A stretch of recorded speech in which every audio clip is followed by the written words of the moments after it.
Well, the 911 call can give insight into what they're dealing with, another piece of the big puzzle, if you will. To give us his expert opinion is Dr. Richard Weinblatt, who's the manager of the Criminal Justice Program for Seminole Community College. He's been a chief of police and has investigated missing persons and homicide cases for more than 15 years.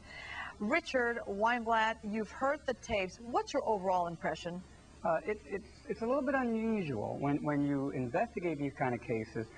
You look for things like this to help you to another piece of the puzzle to help you put things together, and it's a little bit unusual. You have contradictions even when you compare it to current statements to things that happened in the call, and she seems to be focusing, you know, in that first soundbite that we talked about, seems to be focusing on the fact that she wants somebody arrested.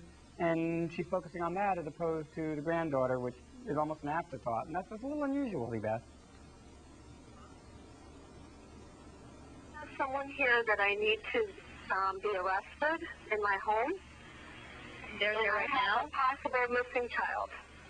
I have a 3-year-old that's been missing for a month. A 3-year-old? Yes. Have you reported that? I'm trying to do that now, ma'am. Now, another thing you said off camera actually deals with Caylee Anthony's statements, that there appear to be contradictions. Here's another part of that 911 call. Let's listen. Your daughter admitted that the baby is where? The babysitter took her months ago that my daughter's been looking for. I told you my daughter was missing for a month. I just found her today, but I can't find my granddaughter. She just admitted to me that she's been trying to find her herself.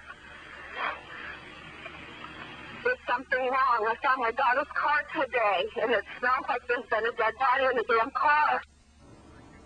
Okay, quickly, in that little piece, that little tidbit, the grandmother talks about, you know, she sounds a little desperate. There's a lot of emotion in her tone.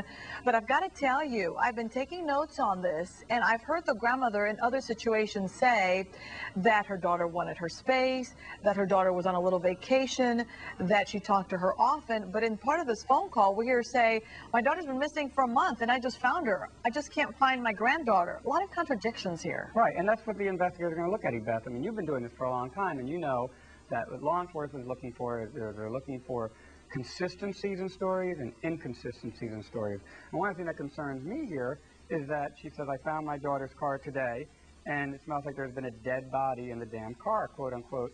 Yet she's been saying recently in media interviews that, well, with pizza, and can't you tell the difference between pizza and a dead body, and the 2 cadaver dogs from 2 different units that were trained slightly differently both hit on the smell, and she's saying it's pizza. So there's a contradiction there that as an investigator I would look at, and I'm sure Orange County Sheriff's Office is, because they're quite good at this stuff.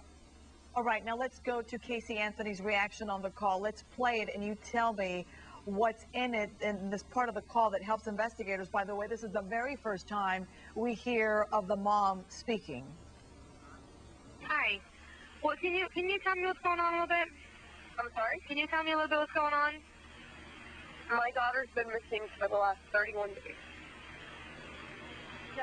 And you know who has her? I know who has her. I've tried to contact her. I actually received a phone call today, now from a number that is no longer in service. I did get to speak to my daughter for about a minute. Let's give a quick synopsis here. What do you think about that little tidbit? I mean, that's a calm person. I mean, I have a 6-year-old boy, and if little Michael was missing, my wife and I would be frantic. And this is a very, very calm demeanor person. And I know people react different ways and under stress and stuff like that, but this is not generally what we find. And that's something that investigators are going to look at. You know, it may lead them to something in connection with other things.